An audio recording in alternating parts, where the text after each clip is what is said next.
Magandang araw sa inyo mga banateros. At eto na nga, pag-usapan na po natin, martial law na nga ba sa Pilipinas? Naku po. Dahil ipakukulong na ba ang mga vlogger? Naku po. Uunahin daw si Boss Dada at saka si Jay Guevara. Bakit Jay? Eto na nga, pag-usapan na po natin ito kasi mainit na mainit po ito, galing pa po sa oven. Etong issue na ito na kung saan tila ipakukulong daw ang ng mga vlogger. Kaya ang plano, kasi meron ako narinig Meron ako, ewan ko kung totoo ito meron narinig dyan sa tabi-tabi dyan sa kanto. Kasi next week, ano na po yun, huling linggo na po yun ng House. Kasi after that, campaign period na. So, simula na ang kampanya. So, wala nang mga hearing. Congressman pa rin po ba sila? Pero wala na mga session dyan dahil nga kampanya na, di ba? Alam na po natin yan. Kaya nila itatapat next week yung pagtawag sa mga vlogger para pag may kinontempt sila, mahaba ang pagkakulong. Naku po. Nakikinit ako na yung mga mangyayari. Unless mapag-isip-isip sila, kasi nga po ilalantad na ho natin itong kanilang bagong iniisip. Di umano, ha? Ayan po yung narinig ko lang. Hindi ko naman sinasabing totoo. Pero narinig ko lang yan. Yan daw ang plano. Sana hindi totoo. Sana ho hindi totoo dahil baka akala ninyo nilalang lang nyo mga vlogger, pero mas marami pa pong follower yan kaysa sa mainstream media. So ang akin lamang po, sana yung patas lang. Hindi naman po natin sinasabing kilingan ninyo ang mga vlogger, pero patas lang. Pag nagpatawag kayo ng mga vlogger na sumusuporta sa dating Pangulo, magpatawag din po kayo ng mga vlogger na sumusuporta sa kasalukuyang Kasi sa totoo lang, mas marami yung fake news sa mga animal na yan. Mukha pa lang nila, fake news na O, di ba? Kahit nga yung gender nila, fake news na. Kaya po sana patas lang. Yun lang unang atin Yun lang sa atin. Pero iba ho kasi naririnig natin na tila talagang tutuluyan daw, tatakutin. Ika nga, bakit ba kasi nangyayari ito? Kasi alam natin, malapit na eleksyon. Kailangan na may mga kampanya sa kanila na walang titira sa kanila para hindi sila nadidistract. Kaya tatakutin nila itong mga kilalang mga vlogger. Naku po, patay tayo dyan. Hindi po ako kilala, ha?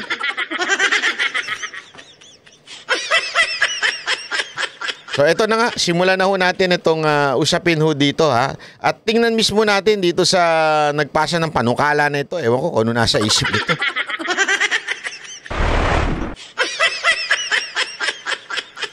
Ayan.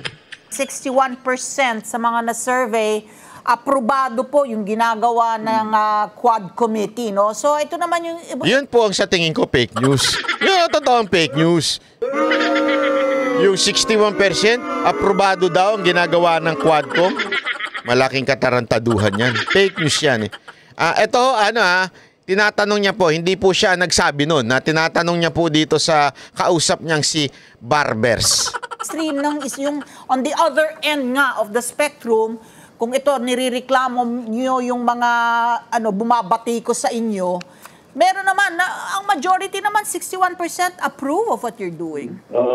Let me be clear, Ali, hindi kami nagrereklamo sa bumabati ko sa amin. Ang nirereklamo po namin... Parang hindi ako naniniwala. Naniniwala ba kayo mga kababayan na ang nirereklamo nila hindi daw yung mga bumabatikos?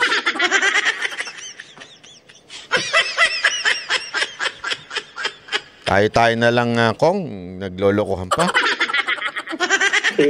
Kasama ng milyong-milyong Pilipino, pribado man o nasa gobyerno, ay yung pagkakalat po ng mga peking news o peking mga issue. Ayan, linawin natin yan paninindigan nyo yan Panindigan nyo yan, sir.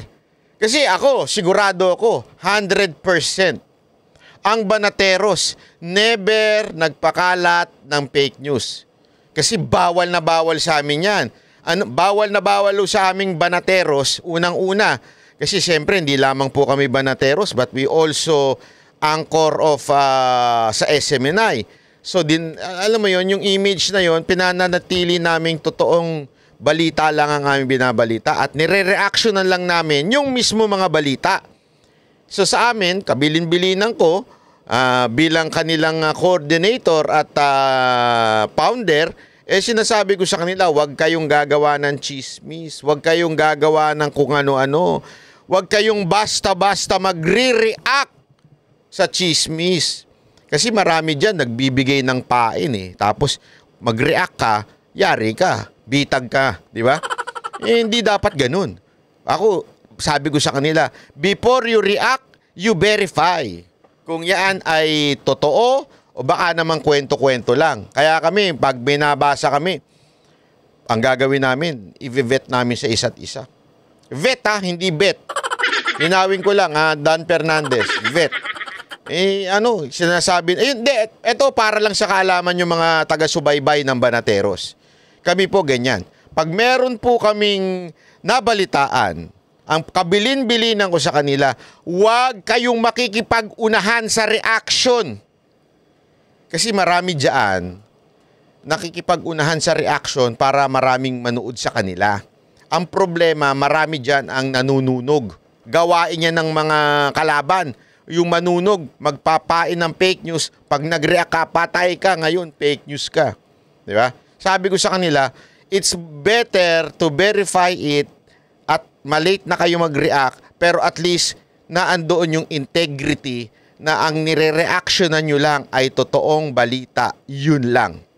Kung meron man kayong reaksyonan dahil merong hindi binalita ng ibang mainstream media dahil nga bayaran yung iba, alam naman natin. Halimbawa, yung kay Tulpo, yung doon nahuli sa tawag dito sa bus lane. Kami meron daw kaming paraan para anuhin ang fake news. Paano po? Itatanong namin ngayon sa aming opisina sa SMNI. Ito ba, totoo? Saan po ba galing itong picture na ito? Yan, ganyan po kami. Yan ang nililinaw ko lamang po sa Banateros po yan. Kaya sir, panindigan ninyo yan, sinasabi ninyo that you are not, okay? You are not against those who will criticize you or those who criticize you, but you are against fake news. Pag dyan, abay, kasangga nyo kaming Banateros dahil I hate fake news. Biktima ako ng fake news at chismis ng ibang tao. Kaya galit ako dyan. Hindi ko gusto yan. Yang fake news. Pag fake news, tinatabla namin yan. At kahit pa kung sakali lang pero hindi pa naman nangyari to, may mali kaming na-share. We will make sure to issue, di ba, na humingi ng sorry, na bawiin at sabihin, ito, mali po pala ito. Pero hindi pa naman nangyari sa amin yan. Pero ganun po kami ka-responsable. Kaya nga po, sir, kung yan talaga ang sinasabi ninyo, hindi dahil sa nakikriticize sa inyo, kayo nagagalit, panindigan nyo yan. Kasi sir, ibabalik ko sa inyo yan sa panahon na kayo'y magtanong sa Banateros. Wala akong problema. Mag-criticize sila sa amin. Sabihin nilang bobo kami. Sabihin nilang kami, tanga-tanga kami dyan sa Kongreso. Pwede. Sabi mo yan, sir, Sabi mo yan, sir. Sa'yo lang galing yan. Pwede namin kayo sabihin na bobo, tatanga-tanga. Sabi mo yan, sir, Panindigan nyo yan, sir, Panindigan nyo. Wala akong problema yun. 24 oras, 365 days in a year. Pwede ho nilang gawin yun. Pero yung magpakalat ka ng fake news na hindi naman wala namang basihan. Halimbawa, ako, I'm just using the issue that was thrown at me, Ako tinawag na drug lord, tayong dalawa lang naman nag-uusap, Ali at si Pat, tatlo lang naman tayo. Gusto ko sana kayong tanungin, kayo ba'y naniniwala na ako'y drug lord? Wag mo i-on the spot yung mga nag-i-interview sa'yo. Hindi, mali Hindi ko alam. Actually, sa totoo lang hindi ko narinig yan. Ewan ko hindi ko narinig yan yung drug lord si Barbers. Ewan ko kung sino nagbalita niyan. Sino ba nag-share niyan? Sino ba nagpakalat yan? Sa totoo lang, pakisulat nga po dyan sa baba kung sino nagpakalat. Kasi hindi ko po alam yan eh. Actually, narinig ko lang yan nung pinanood ko ito na meron palang issue na drug lord or something, si Barbers. Hindi ko po alam talaga yan. Never ko narinig yan. So kung sino man yung vlogger na nagpakalat yan, pakisulat nga dyan sa baba para tingnan ko kung ano yung pinagsasabi niya. So alam mo Diba? kami, kasi nga, alam mo pag Wala po kaming hinahabol. Wala po kaming attempt to curtail the freedom of expression and freedom of speech. Di nga. Gusto pa namin palakasin ito. Pero dapat po meron pong responsableng pagpapahayag. No? Meron pong... Pero may problema tayo dyan, sir. May problema tayo dyan. Mamaya sasabihin ko ano yung problema natin. Ika nga, disiplina sa atin. Huwag po natin ituro sa mga kabataan yung mga pagmumura, pambabastos, dahil alam po natin yung mga anak at mga apo natin ay meron pong access sa social media. Sandali ho, sir. Una-una, hindi ho responsibilidad dyan ng mga vlogger. Hindi kasi, I think lumalagpas na po kayo sa responsibilidad ng mga vlogger eh. At saka ng mga magulang. Alam nyo, eto sabi nga nila, naalala ko to yung sinabi ni Jim Carrey. Kilala nyo si Jim Carrey? Yung nagluto ng chicken curry. Si Jim Carrey. Si Jim Carrey, yung sa Liar o sa Ace Ventura. O nakaluma-luma na yan. Sikat na artista yan eh. Sabi, yung siya, i-introduce nyo na si Eminem. Si Eminem, yung palamurang rapper. Alam naman po natin yan. Sabi niya, in English pero tatagalogin ko na lang kasi mahina siya magtagalog eh. Ako na magtatagalog. Wala namang problema sa lyrics ni Eminem kung ang mga magulang ay ginagabayan ng kanilang mga anak. Sa madaling salita, Representative Congressman Barbers. Hindi responsibilidad ng mga vlogger na magpakatino. Hindi ko sinasabing kinukonsintuhin ko yung mga tarantadong vlogger Pero para sabihin natin na yung pagmumura, yung ganito-ganito, hindi ho responsibilidad ng mga vlogger yan na sabihan yung mga bata, wag kayo makinig. Hindi ho. Responsibilidad ng mga magulang yan na anong ginagawa? Ayun, nagchichismisan sa labas. Anong ginagawa? Ayun, nagsusugal. Kasalanan na ho nila kung marinig ng anak nila sa social media yung pagmumura ng vlogger. Walang problema doon. Tandaan ninyo, sir, whether yan ay nagko-quote ng scripture, nagpipreach, or nagmumura, yan po ay nasa ilalim ng ating konstitusyon as a freedom of expression. As a matter of fact, sir, meron pong jurisprudence dyan na ang I think it was putang ina ay expression. Ibig sabihin, hindi yan illegal, hindi po yan bawal. Supreme Court po nagdesisyon yan. I-google nyo po, sir. Kung ayaw ninyo, itanong ninyo kay Attorney Google. Katabi nyo yun, si Dan Fernandez. Meron po yan jurisprudence na yung expression na putang ina ay expression. So, ano ibig sabihin nun, sir? Kung expression yan, yan ay protektado ng ating saligang batas. Meaning to say, sir, we cannot say, oy, wag kang magmura, wag kang magbigay ng expression mo sa social media kasi may nanonood na bata. Sir, hindi na kasalanan ng vlogger yan. Kasalanan na ng mga magulang na hindi nila binabantayan ng anak nila. Kasalanan na po yan ng mga tarantadong mga tatay at nanay na walang ginawa ko hindi mag-inom, magchismisan, magsugal, at wala sa bahay. Katigit sa lahat ng bababae at nanlalalaki. Gets ninyo? Responsibilidad ng mga magulang yan, huwag nyo nang ipasa sa vlogger. Ngayon, kung gusto ninyo morality, sir, umalis po kayo sa kamera, mag-preach na lang kayo. Yun, turuan ninyo ang taong bayan, mga Pilipino na maging morally good. Wala namang problema dun eh. Pero as a congressman, as a lawmaker, anong sabi ng ating batas? You cannot, diba? You cannot pass any law abridging freedom of speech. Walang batas na pwedeng gawin na lalabanan ng freedom of speech. Mr. Congressman Barbers, hindi ko maintindihan kung anong purpose ng hearing na ito. Supposedly, meron tayong tinatawag na hearing, it's because in aid of legislation. Ibig sabihin, kaya kayo may hearing para gumawa ng batas o di kaya amendahan ang existing na batas.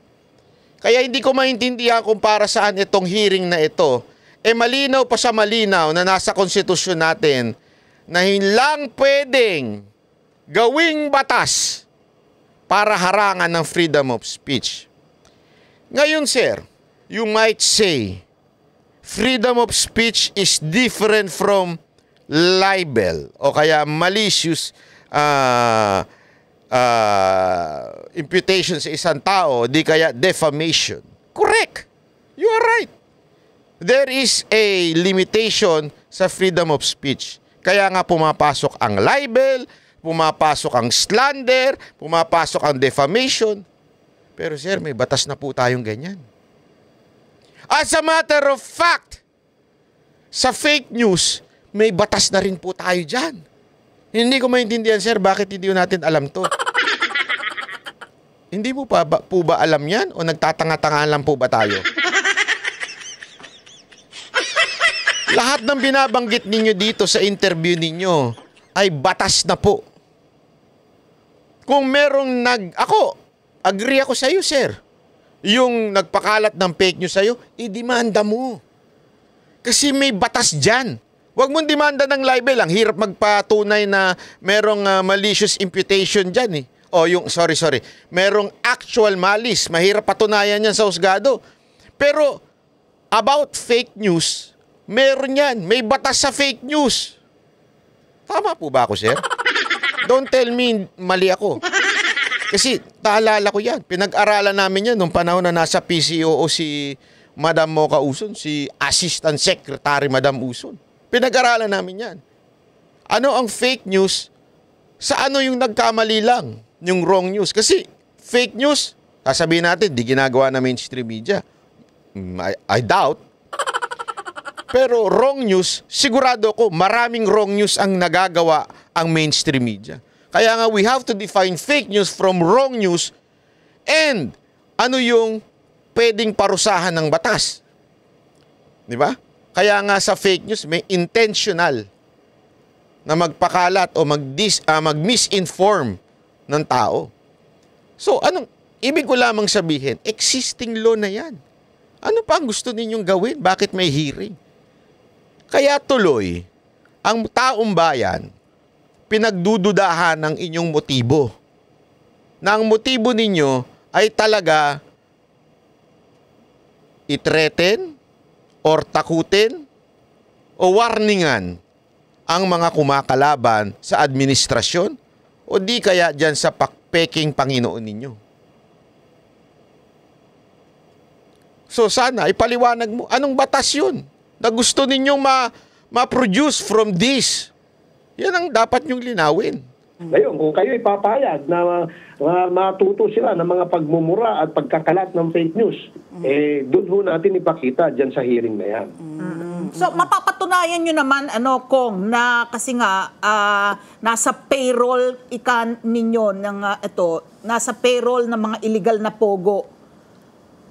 At saka drug lords. Itong mga, Ang ganda ng tanong ni ma'am. Ang ganda. Kasi statement yan ni Barbers na ikinukonek niya sa Pogo, ikinukonek niya sa ang funder daw niya, mga drug lords. Ang tanong niya, mapapatunayan nyo kaya? Na ganyan? Kasi ako, ewan ko kami, sa totoo lang ako ilang beses na po ako nakatanggap ng tawag. Hindi lang spam text hindi lang spam email Pero aside from, sa email nga, meron ako natatanggap na gustong mag-sponsor sa aking mag-advertise, ika nga. O di kaya pumasok ako sa isang, alam mo yun, betting. Yung bet yan, yung, eto betting talaga to. Dan Fernandez Hindi to yung vetting mo. Yung betting. Ibig sabihin yung bayad-bayad, yung sugal. Pumasok ako dahil sabi nga nila, Banat Bay, bawat video mo, maabot ng ganito kalaki. Alam mo, laki ng kikitain mo dyan. Pasok ka na sa sugal. Kalagitnaan lang ng mo, i-announce mo. Ako walang problema ako sa advertisement. That's part of life. Kahit mainstream media, nag-advertise. Pero, sinisigurado kong hindi sugal. Bakit? I am. Actually, we are.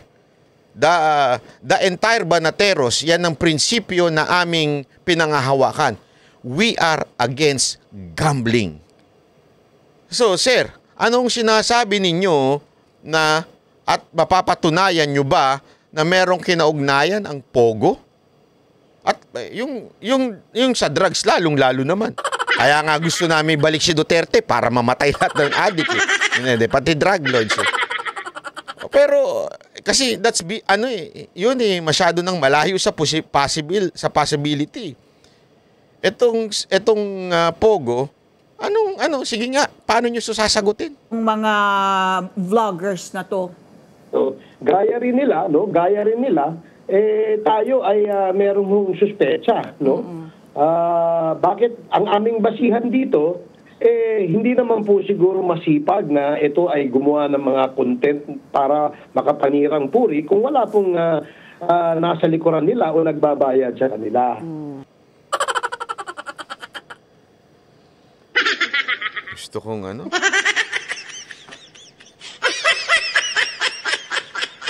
Congressman, ako na magtuturo sa inyo, ha? Para at least bago mag-hearing, alam nyo na. Alam kong pinupunto ninyo Kaya nagtsatsaga yung iba mga vlogger, kalabaning kayo, ang punto, criticize kayo, o kaya yung sinasabi nyo magpakalat ng fake news dahil sa binabayaran sila. Sir, hindi ho. Alam nyo kung bakit? Ito, sa inyo ko na lang sasabihin. May umami na nga May umami na nga sa kampo ng administrasyon nang sabi niya bayaran siya. Kung bayaran at bayaran, walang magbabayad sa paninira sa gobyerno. Walang pera. Unang-una, ang mga Duterte, hindi nila gawain yan. Alam ko yan. Kasi nga, parte ho kami. Tandaan ninyo, Assistant Secretary si Mocha sa SOCMED. Walang budget na ibinigay sa amin. Mocha, ito Assistant Secretary ka SOCMED. Pamigay mo sa mga vlogger. Walang ganun. Ako na magsasabi sa'yo. Walang budget ang opisina namin noon para mamigay ng budget sa sa SOCMED. Ang mga Duterte, they don't need that. You know why? Because they're too popular. Kaya ako naniniwala may mga peking Duterte vlogger din. Bakit? Kasi nga, the Duterte are too popular. When you make a content for Duterte, for sure, may views yan kung may utak yung gumawa. Sure ako may views yan. Kasi nga po, malakas talaga ang Duterte sa social media. Sa madaling salita, talagang media magnet, ika nga ang mga Duterte. Hindi mo na kailangan bayaran ng vlogger para kumampi sa mga Duterte. Matik na po yun. Sinasabi ko na sa inyong katotohanan, ang tunay na mga bayaran, yung kumakampi sa administrasyon. Nakita niyo yung rally nila? Nakita niyo? Sama-sama na yan na administrasyon, pink, makakaliwa. Tinatae, walang pumupunta Manood pa kaya? I-compare nyo, sir. Diba? I-compare ninyo. Ako, hindi po ako nagmamalaki. Hindi ito pagmamalaki with all my humility. Hindi ko to iniisip, hindi ho lumaki ulo ko. Pero siguro naman, sir, meron akong karapatan na magsalita. Na pagdating ho sa mga Duterte vloggers, isa na po tayo sa top. Okay? Hindi ko ito pinagmamalaki Hindi ko ito pinagmamalaki. Bakit ko sinasabi ito? tingnan nyo ho kasi yung mga vlogger sa administrasyon. Walang views, walang subscriber, wala lahat. Yun ang kailangan ng pera para mag-vlog. Dito sa amin, wala. Ako, sinasabi ko ho ito kasi meron sa kahit pa paanong authority magsalita ng ganito. Bakit to? Wala ho kaming bayad. Bakit kami nagbablog? Kasi nga ho, may views eh. Sabi mo may views. Ayan. Diyan sa views, kumikita kami. Hindi na kami kailangan bayaran ng Pogo, bayaran ng drug lord. May kita ho sa vlog eh. Marami ho nanunood eh. Di ba ho?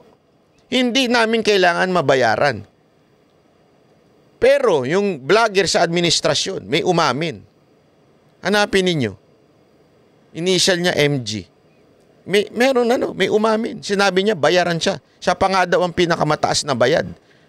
Pinakamataas, highest paid vlogger. Sabi niya, if there is a highest paid, meron kayang high, meron kayang mid, meron kayang lowest. Kasi highest siya. Hindi mo pwedeng sabihin na highest ka kung wala kang mid or high or di kaya low. Tama, mali. Common sense. You won't say that. Pero umamin yung gago at sinasabi niyang bayad siya. Kaya nga sir, kung hindi nyo iimbitahan itong gagon to, halatang bias na po kayo. Kasi ito mismo umamin. Umamin po siya na bayaran siya. So dapat, atin po itong, di ba? Imbitahan. Inyong pong imbitahan. So ano punto ko lang dito? Maliho yung ano nyo yung pag-assume nyo na porket nagbablog against you o ano ay binayaran na ng Pogo kasi bakit siya na nagbablog? Hindi ho. Kaya nga nagbablog, may kita yan eh. Di ba ho? May views ho eh. Bakit hindi magbablog? Kaya nga ang tsatsaga nung iba, talagang vlog sila ng vlog. Wala namang problema yun. Parang tulad din naman ng ng media. Media? Bakit sila naggagawa ng content? Kasi may nagpapa-advertise sa kanila. Ganon din sa social media, sa YouTube. Kaya gumagawa ng video kasi nakamonetize yan. Ganon lang kasimple yun. Not because may nagbabayad. Una-una, hindi mo na kailangan.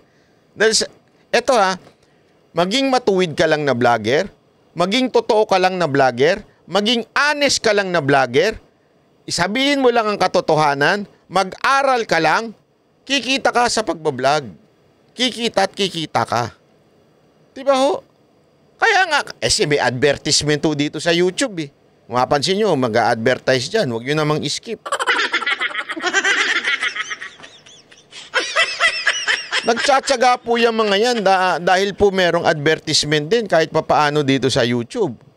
Kaya apaka-importante sa mga subscriber ko para mapanatili nating independent ang channel na ito. May membership fee dyan. Kung gusto nyo lang naman. Wala nang pumapersa sa inyo. At huwag nyo na rin skip yung ads. Hindi ganun di ba? Doon lang tayo sa katotohanan. No, ako hindi ko naman nilalahat, no. Ali, marami po tayo magagaling, matatalino at mga responsableng mga vloggers, no. Ang nakakalungkot lang ay meron pong nakakasingit dahil nga po walang regulasyon, wala hong limitasyon, may nakakasingit na mga bugok diyan, no. Just like the perfect analogy of a basket full of eggs, meron pong mga bulok, no, yung mga wala. Parang sa kamera.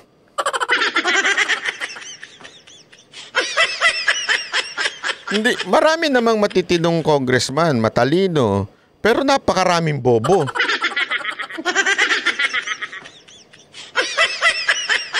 Napakaraming disrespectful, mga bastos na congressman. At higit sa lahat, hindi lang bobo, tanga pa.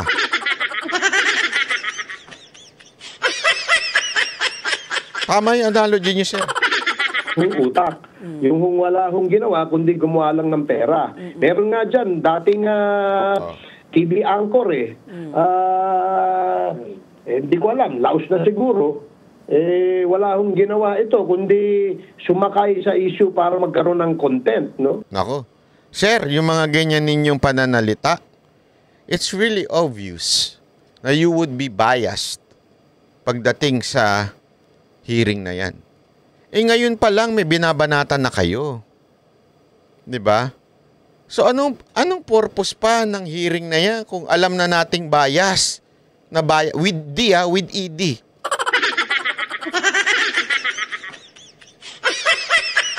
Hindi kasi alam mo kung bakit alam niyo yung bias na yan. Dati kasi itong mga tarantadong mga media at saka mga pinklawan, nilalait yung mga ibang Duterte supporter kasi pag sinulat nila bias, kuwari, media bias, kulang ng ED. Di ba? Totoo naman. Tama naman kayo, kulang ng ED. Tama yun. Ako, alam ko yun. Nakulang yung ED yung iba. Ganyan sila manlait eh. Ganyan sila mang-api ng mga taong kulang sa pag-aaral sa English. Di ba? Pero, etong mga putang inang media na to, hindi naman nila pinupuna si Dan Fernandez na mali-mali English. Sinong mas... Ito ganito ka-plastic ang mga media. Maraming media dyan, nilalait noon ng mga Duterte supporter dahil mali-mali ang spelling. Supporter lang ito, mga ordinaryong Pilipino ito, mga nasa karsada. Mali ang spelling ng bias. Nilalait nila. Akala mo kung sino mga matatalino. Di ba? Pero, etong si Dan Fernandez na mali-mali ang pag-pronounce ng English, hindi nila nilalait. Ito ang ang dapat na mag-expect pa tayo ng mas matindi. Bakit? Congressman yan eh. Ganyan ka-plastic ang mga media. Gusto ko lang ipasok. Hindi kasi alam nyo, usapin ito ng pagiging biased. Mawalang galang na po, Congressman Barbers. Kung gusto ninyong hindi maging bias yung committee ninyo na magdidinig ng hearing, yung mga ganitong hirit na laos na ata yung dating journalist na yan. Porket binabanatan kayo ng dating journalist na yan, laos na kagad, ganun na kagad ang treatment nyo. Paano namin ma-expect na you would respect yung mga critical sa inyo kung ngayon pa nga lang binabanatan nyo na sila? Paano pa pagdating dyan sa kamera? Tama, mali? Siguro nababayaran yung kanyang mga content. Pero nakakalimutan niya siguro kung ano yung sinasabing responsible journalism. Nakakalimutan niya siguro yung sinasabing truth in Sir, nakalimutan nyo rin po ba na congressman kayo na dapat marunong kayong rumespeto? At hindi nyo ginaganyan ng pwede nyo naman tawaging etong isang ating vlogger o isang dating journalist na tila hindi niya kino-confirm yung mga balita. Dapat nating niyan, malaman. Hindi yung laos na. Porket laos na.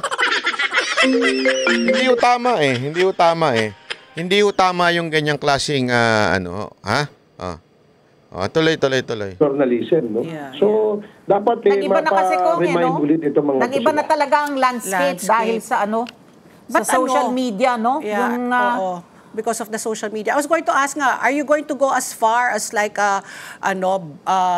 what they call this, banning? Like, di ba ang Meta, nagsabi na sila, wala na, tatanggalin na nila yung pag-vet na yan.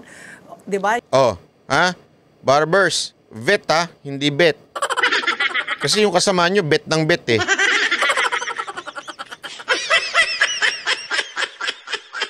Yun ang kinakatakutan ng mga nasa Amerika. Hindi naman siguro kami aabot sa ganon dahil nga ang amin lamang layunin ay magkaroon ng disiplina, magkaroon ng regulasyon, magkaroon ng pamantayan, no? Itong mga pagbablog. Kasi for all we know, baka bukas, kung wala na akong trabaho, baka mag-vlogging na rin mo ako. Parang parang ang dating mga vlogging lang ako. Okay, ganyan kayo ganyan kayo tumingin sa mga ordinaryong Pilipino. Baka bukas wala akong trabaho, magba-vlogging na lang ako. Parang ang tingin nila mababa talaga eh. Ganyan tayo i-treat ng mga opisyal ng ating gobyerno. Na supposedly they are called to be public servant. Pero ngayon hindi na, public lord na sila. O kaya the lord of the rings. Alam mo, parang yung gusto mong mangyari, parang talagang lubhang napakahirap. Oo. Kasi there will always be yung sinasabi ninyo na merong dating journalist. Na, Kasi any Tom, Dick, and Harry now Lahat ngayon may handle Yeah. Lahat na lang may gustong sabihin. At binibigyan sila ng plataforma to express what they want to Correct. say. Yeah. Pero tatayo ang pangalan mo Maniniwala ba kami, kamo, kung na drug lord ka? Tatayo ang pangalan mo. In the end, it's really your credibility, your integrity. Paniniwalaan ba ng mga tao yung pinagsasabi nitong tao na to na allegation, let's say, against you? I think ang kampanya, ang thrust should be educating everyone to be more discerning so that you can separate the chaff from the grain. And that is exactly what we want to achieve here. Di ba? Taliwas doon sa iniisip ng iba na pinipigilan natin yung kanilang malayang pamamahayag. No, hindi ho ganoon. Yun ang sinasabing fake news. Kaya nga tinitwist nila Di ba? Pagka yung interview mo halimbawa sa isang yung interview nyo sa akin, i-splice nila ito. I'll bet you 1,000% they will do this. They will splice this, no? And they will only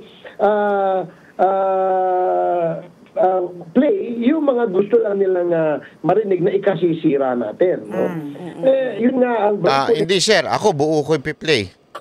Hanggang pagtapos ito, ipi-play ko. Ipapakita ko sa inyo mali nyo. Hindi kasi, ang linaw ho nung tinatanong ng babae. Sinasabi nung babae, paano na parang hirap naman ata ng gagawin ninyo na pagpigil ng fake news? Because, ang dali nang gumawa ng account. Alam nyo, ito yan. Ipaliwanag ko lang sa inyo konting kaalaman na hindi nyo alam. Ito ipapaliwanag ko lang. Iniisip ko na yan Matagal na namin pinag-iisipan yan, pinagpaplanuhan. Ano ba ang lalaban sa fake news? 2022, 2000 nung pumasok si Mocha sa PCOO bilang Assistant Secretary, kami nila Attorney Trixie, ni Attorney Ahmed, at saka nila Mocha, pinag-uusapan na namin how are we going to combat fake news? Can we stop them in spreading fake news? Sir, we cannot. No matter how many effort, no matter how many laws ang gawin ninyo, it's easy to spread fake news. Bakit kanyo? Ako, pasensya na ho ang tamaan, wag pong magagalit. Kasi wala naman tayong pang-combat doon sa mga nagtatago na walang mukhang mga channel, mga walang mukhang mga accounts. Kasi wala namang batas na kailangan rehistrado ang iyong Facebook account o di kaya ang iyong YouTube channel. Hindi ho kasi pwedeng ganon. Iyon ay hindi na jurisdiction na ninyo. Tandaan ninyo, it's www, World Wide Web. Ibig sabihin sa buong ito, hindi ho yan sakop na ng Pilipinas. Ang pwede nyong gawin, i-stop nyo Facebook, i-stop nyo YouTube, i-stop nyo TikTok, martial law na lang tayo. Imposible naman po yun, sir.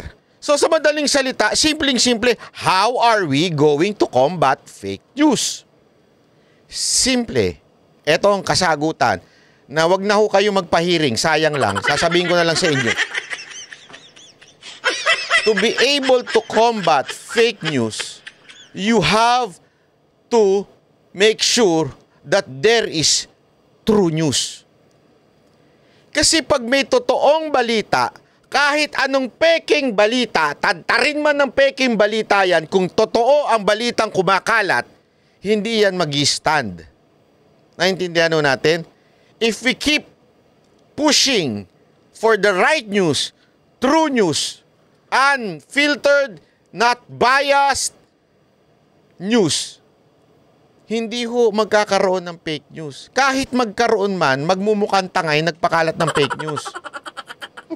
Malinaw? Kaya nga nung plano namin noon, na hindi natuloy to combat fake news dahil walang budget ang opisina ni Mocha noon, na kahit nag-iimbento yung mga ibang mga putang inang vlogger na sinasabi nilang may pera daw ang opisina, hindi nga namin nagawa. Kasi nga walang pera. Ang plano ni Attorney Trixie noon, magkaroon ng information seminar sa lahat ng eskwelahan to combat the fake news na pinapakalat against the Duterte administration.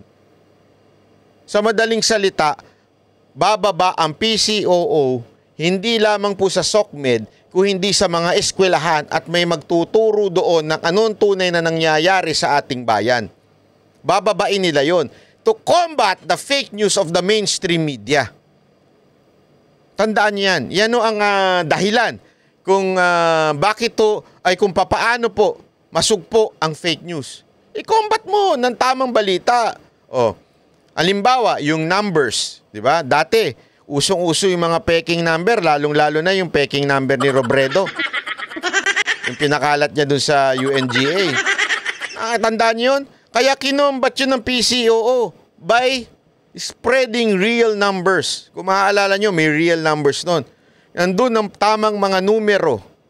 Hindi man perfect yung nagawa kasi na ako may konting ako doon reklamo ng konti yung pagka-create ng real numbers kasi cluttered. Dapat po meme type lang. Ito, ganun lang. Yeah, hindi yung cluttered. Yan ang the best way to combat fake news. Kasi sir, kahit anong batas pa ang gawin nyo dyan, paano ko nagpakalat ng fake news taga ibang bansa? Sige nga sir, explain nyo sa akin paano nyo babanatan yon. Paano nyo pakukulong yung mga nasa ibang bansa? Wala ako pinatutukuyan dito Tandaan ninyo, yan po ay po yan, jurisdiction po yan. Ang crime ay jurisdiction. Hindi po pwedeng nandito ka, kung may nagpakalat doon sa ibang bansa, i-demand, mo yun, huhulihin mo yun. Nagpakalat siya ng fake news sa Pilipinas. Masalimuot ang social media. Sana sir, magkaroon kayo ng totoong hearing sa social media. Wala tayong magagawa, sir. Buong mundo ang social media, unless isara nyo, magkaroon tayo ng sarili nating SOCMED. Magkaroon tayo ng sarili nating platform na ang pwedeng gumamit lang ay mga Pilipinong rehistradong may ID. Hindi Bakit? Again, we will go back to the heart of the Constitution. Ano ho yun? Yung law, yung heart ng batas na freedom of speech. Kaya barbers, I'm telling you now, this is useless. Hindi, ito malalim na talakayan po ito. Alam ko po ito. Pinag-aralan po namin ito noon, panahon na si Mocha ay nasa PCO. Talagang sila Attorney Trixie, Attorney Ahmed, iba-iba pang mga abogado, pinag-usapan namin how to combat the fake news na binabato nila kay Duterte.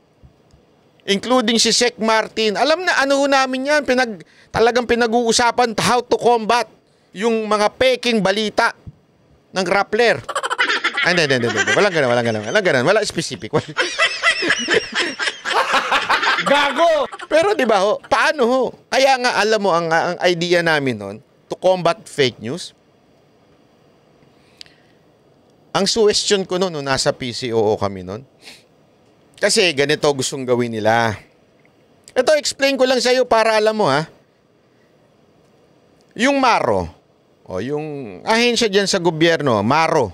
Hindi ko alam kung anong ibig sabihin niyan Yung humahawak ng yung presidential ang Malacanang Press Cartel, 'yon. Yung mga media diyan sa Malacanang. MARO. Nasa ilalim mo ng MARO yun. Yung MARO naman nasa ilalim ng PCOO. Dati, galit na galit sila kay Mocha. Kasi anong ginagawa ni Mocha? From PRRD, ilalabas ni Mocha agad-agad yung balita.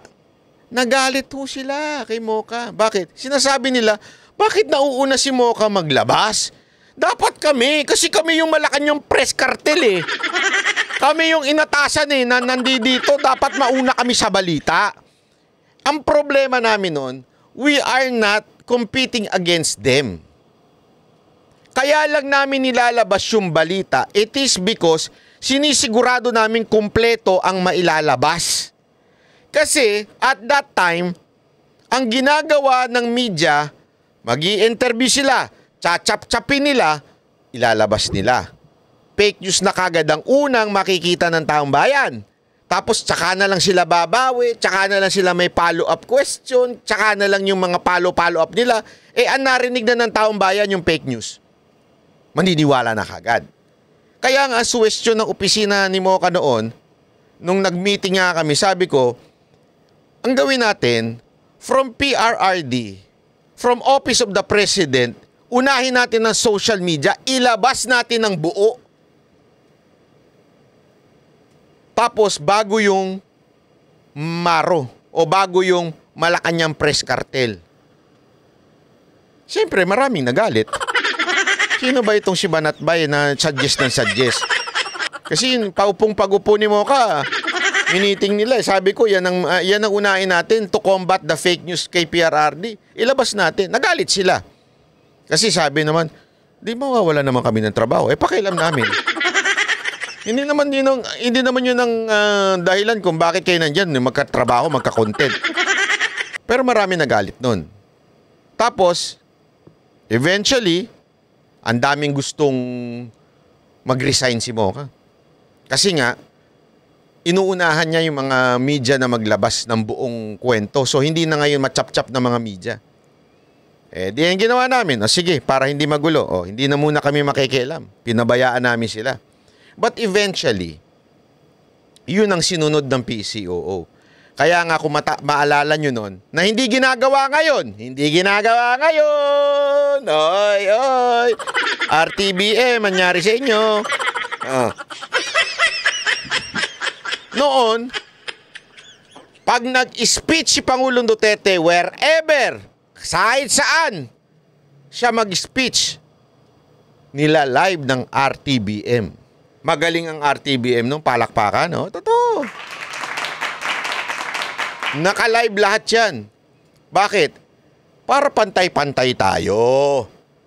O taong bayan, tapos yung media. Kaya naalala ko noon, every time na chinachap-chap ng media, yung sinasabi ni Pangulong Duterte, may susuplak na kagad na social media na kumukuha ng mga content at sasabihin, hindi yan ang sinabi ni Duterte, chinap mo yan, animal ka, gago ka.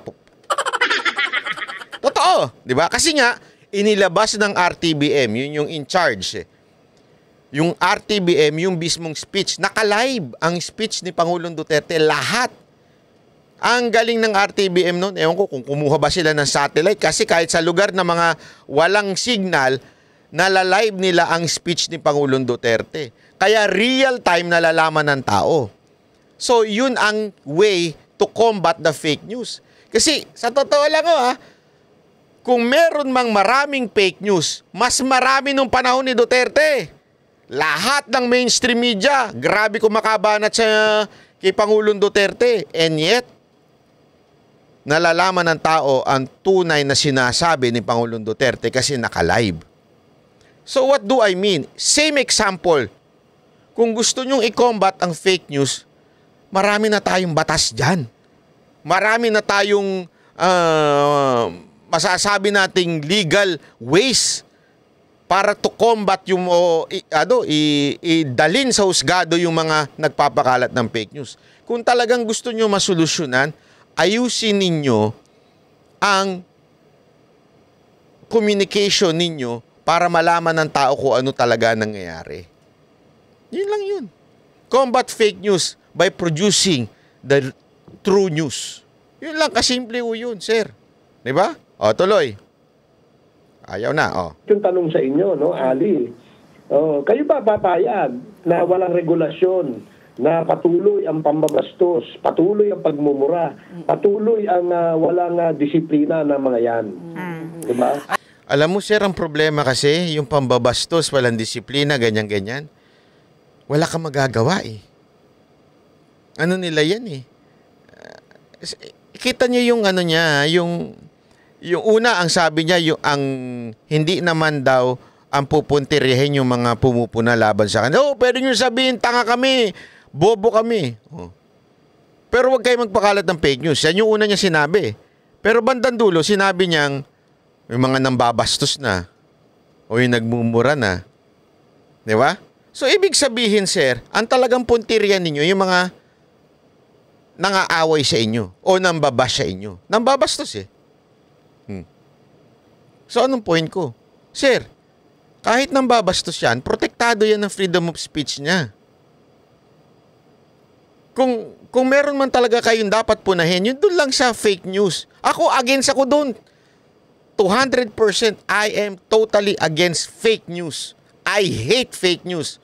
I hate people producing fake news. As a matter of fact, sir, ang dami kong nakaaway na vlogger na sumusuporta sa mga Duterte dahil nagpapakalat ng fake news. Alam yan ng mga banateros.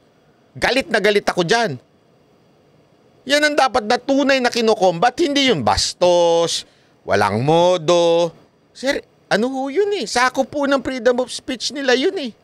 Kung ganun sila gagago, wala tayong magagawa doon. Ang dapat nyong gawin, siguro, tulungan ninyo ang kay OJC. Ano ibig sabihin? Kasi kay OJC doon, bumait sila dada eh. Diba? Pansin ninyo, pagka naka-live sila dada sa mga personal channel nila, mura ng mura. Pero sa SMNI, wow, ang babait. Alam mo, Kung kayo ay kaisa ng komite, kung kayo po ay kaisa ng komite, kami po ay nag-iimbita sa inyo na magbigay din ng inyong opinion sa aming susunod na hearing tungkol dito.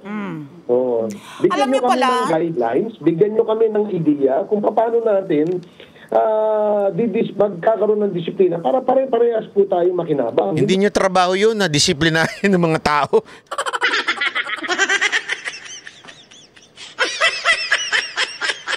Sir naman, hindi nyo sir trabaho yun. Yung kayo lang o kami lang. No? Wala akong ganun. Ito ay para sa bansa. Sana makadalo kayo sa aming pagdinig ng... Maganda ito ha. Tingnan nyo kung paano binara. Unintentional, pero binara ng host si Barbers. Makapagbigay din po kayo ng inyong opinion at ay nako, wag niyo ako papupuntahin kong wag. Bakit wag kang papupuntahin? Takot ka makulong? Hindi. Ito ang sagot niya. Wag, dahil marami akong masasabi na mga kalabisan na mga kasama nyo dyan. Anak ka po! Yun! Boom! Kunana! Ano daw?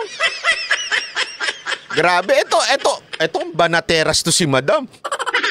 Harap-harapan. Binara si Barbers. Huwag mo akong papuntahin dyan. Marami kong masasabi sa mga kasamahan mo. Ulitin natin. Inyong opinion at ay nako, wag niyo ako papupuntahin kong wag, dahil marami akong masasabi na mga kalabisan na mga kasama nyo dyan. Nako, yung mga kalabisan daw, mga pang-aabuso, pambabastos, mga disrespect ng mga kasamahan mo. Hoy! Saludo ko kay Banateras. Banateras to si Madam eh. Hindi pa ako nakakapag-umpisa kong. Dahil aminado naman kayo, kalabisan din yung ginagawa ng ibang kasama nyo dyan. Hanga ko sa'yo, Madam. Huwag nyo na ako umpisahan. Kalabisan ng ginagawa nyo dyan. Ay! Gago! Saludo ko sa'yo, Madam. Yan yung mga sagutan. Huwag mo na ako papuntahin yan. Maaaway ko lang yung mga congressman. Kalabisan. Tameme.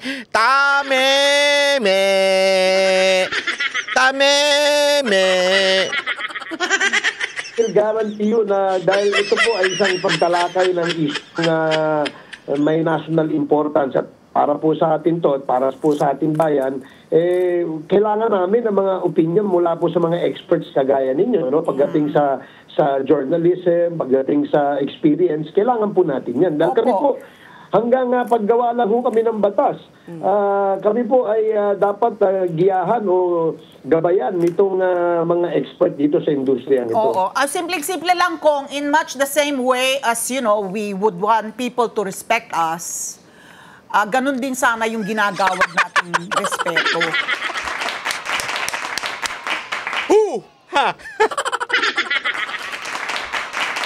Akala ko titigil na si Madam eh. Oo nga, tama ka dyan, Kong. Pero as much as, di ba, you want us to respect you, respect us.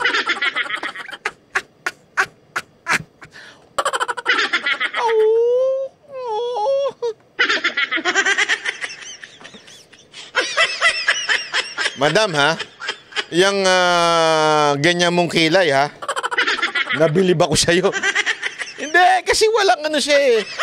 Wala siyang preno. Talagang, hindi. Kung gusto nyo kaming respetuhin nyo kami. Tuloy natin yan. Kami po ay Nambobolo pa. Kasi totoo lang, dito, sinusubukang ganunin ni Barbers yung host. Binobola-bola niya pa. Tapos sabay diretso. Huwag mo ko pinagbubula. giyahan o gabayan nitong mga expert dito sa industriya nito. Oo. Simple-simple lang kung in much the same way as, we would want people to respect us, ganun din sana yung ginagawad nating respeto sa ating kapwa. Yung ibang kasama nyo talaga,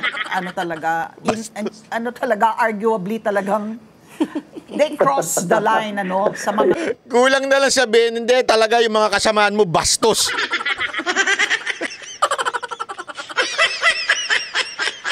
Grabe. Alam mo, pati yung kasama niyang host, natawa na eh. Bakit? Kasi talagang ang lakas ng loob ni Madam eh. Tawad nating respeto sa ating kapwa. Yung ibang kasama nyo talaga, arguably talagang they cross the line, sa mga pagtrato po nila sa mga resource person na iniimbita dyan. And with that, Happy New Year, Kong. Hindi ka drug lord. Walang maniniwala na drug lord ka. Oh, yan! Very... The best kayo. Palakpakan. Barado. And with that, hindi na pinagsalita. Gusto ko yun, Madam. Iba ka. Ayun yung mga hanga ko eh. Gusto kong, yan ang mga idol. Gusto kong gayahin yan. And with that, Happy New Year. Hindi ka drug lord. Bye-bye. Gago! Tabish! Ano mga, may bago na akong idol ha. Pasensya ka na, Ted Pailon.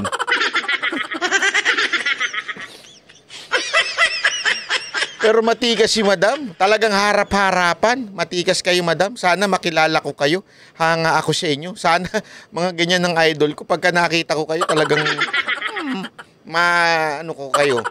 nasasaladuhan ko kayo talaga. They're the best. Anyway, mga kababayan, ito'y pinapaliwanag ho natin. Kasi alam mo, napakinggan ko din yung live ni Atty. Trixie kagabi. Kagabi nga ba yun? Sunday night. Ano na ba ngayon? Basta. Kagabi. Tuesday na pala. Sunday night. Basta, napakinggan ko. Habang naliligo ako, pinapakinggan ko yung sinasabi niya. Ang ganda ng kanyang sinasabi patungkol ho dyan sa freedom of speech. Napaka-importante po niyan. Kasi freedom of speech does not equal to good speech o kaya positive speech. Hindi ho. Freedom of speech includes kahit bashing, includes criticism, lahat. Freedom of speech includes everything except yung papasok sa libel. Ano ho yun? Yung may talagang malicious na na intent, 'di ba? Or defamation, slander, 'yan. Ako, sangayon ako na hindi dapat ganyan. 'Di ba? Pero yung i-criticize mo lang ang tao, tanungin mo lang yung tao as part of his or her performing or kanyang job as a public official, hindi ho yun ibig sabihin fake news na. Halimbawa, yung pagtatanong ni Ka Eric at saka ni Madam Lorraine Badoy, di ba? Tungkol doon sa budget ni speaker. Nagtanong lang siya. May nakuha silang source at tinanong nila, totoo ba ito? Anong ginawa nyo doon? Tinawag niyong fake news, pinakulong nyo pa. Tama, mali. Yun ay pagtatanong. Galing sa resources nila na ganun daw. Bakit sana sinabi nyo, hindi totoo yan. Kaya Eric, bago ka magtanong, alamin mo muna. Pwede ba yun? Kaya nga nagtanong eh. Dahil doon, tinanggalan nyo ng hindi, actually tinanggalan. Pinasuspend nyo sa NTC yung yung prangkisa ang ang prangkisa ng SMNI. Tapos sasabihin nyo, sir, you are not against those who criticize you? Sino maniniwala pa sa inyo pagkatapos yung ginawa yun? So, imposible ho. Kaya nga ang ganda-ganda sinabi ni Atty. Trixie, whether bad yan, hindi, pagmumura yan, as long as it is part of their freedom of speech at hindi sila naglalibel, yun ay kalayaan nila. Wala tayong magagawa. Walang batas na pwedeng gawin laban doon. Dahil nasa konstitusyon natin yan. So anong ibig lang sabihin nito? I think, because of the way Barbers is saying now, this is going to be a biased kind of hearing. Sigurado ako one-sided tong hearing na to. Ngayon pa lang. Yung namumuno ng chairman, bias na kagad magsalita, ini-interview pa lang. How much more pagdating na doon sa kamera na ang tatapang na niya mga yan. Nagtatago sa likuran ni speaker. O, di ba?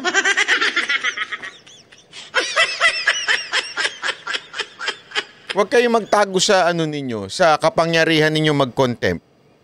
Malalaman yung tunay na katotohanan. Huwag kayong magtago sa sarili ninyong kapangyarihan na mambuli. Malalaman ninyong katotohanan. Pero kung ganyan lang din, wala kayong ma-achieve. Yun lang sa akin. Kasi kung katuwang sa fake news, kami ikukumit ko sa inyo. Ang Banateros, hindi gagawa ng chismis yan. Hindi gagawa ng fake news yan. At kami mismo, lalabang kami sa fake news. Kaya nga kahit kami hindi nyo napapansin, kami po, ewan ko kung alam niyo yan, Congressman Barbers, kami po, kahit yung balita ay would benefit our cause in alam mo, kalabanin yung gobyerno o kung sino man i-criticize, even if it will benefit us. Pagka fake news, i-call out namin yun. Ang dami nga nagagalit sa amin pag kino-call out namin yung mga fake news nung ilang mga Duterte vloggers Galit kami kasi. Ayaw namin nun Dapat patuloy namin sinasabi, kung tayo may pinaglalaban, dapat dun lang tayo sa totoo. Huwag tayong gagamit ng kasinungalingan. Pag gumamit tayo ng kasinungalingan para labanan ang kasinungalingan, wala tayong pinagkaiba sa mga NPA na gumagamit ng propaganda para labanan ng gobyerno. Hindi kami ganun. Kahit kami po, yan, ikukumit namin yan. Katuwang nyo kami sa lalaban sa fake news. Pag may nakita kami fake news, kahit kasamahan namin, i-call out namin yan. Sigurado kami dyan. Pero kung gagamitin nyo lang yung hearing na yan para manggipit ng mga vloggers, sigurado makakalaban nyo ang Banateros dyan. Hindi ho tama yan, sir. Sana ho ay maging munting paalala to. We want peace. Sa katunayan, pansinin ninyo. Ang Banateros nga, hindi nga kami madiin sa yung parang laging galit na palaban na ano kami. Ang sa amin kasi, pag tama, palakpakan, kahit sino pa yan. Kahit si Romualdez pa yan, kahit si Marcos pa yan, pag tama ang ginawa, pinapalakpakan namin. Pag mali, binabanata namin. Kahit sino pa yan. Yan kami. Yan ang Banateros. Mananatili kaming ganyan. Katuwang nyo kami. We want peace and we want our country na umangat. Pero sabi nga ni Madam, hindi ho natin mapapagkaila yung mga kasama nyo abusado na. Kaya useless yung hearing na gagawin nyo. Ako po si Banat Bay. Maraming salamat po. Yan ang Banateros, boses ng ordinaryo.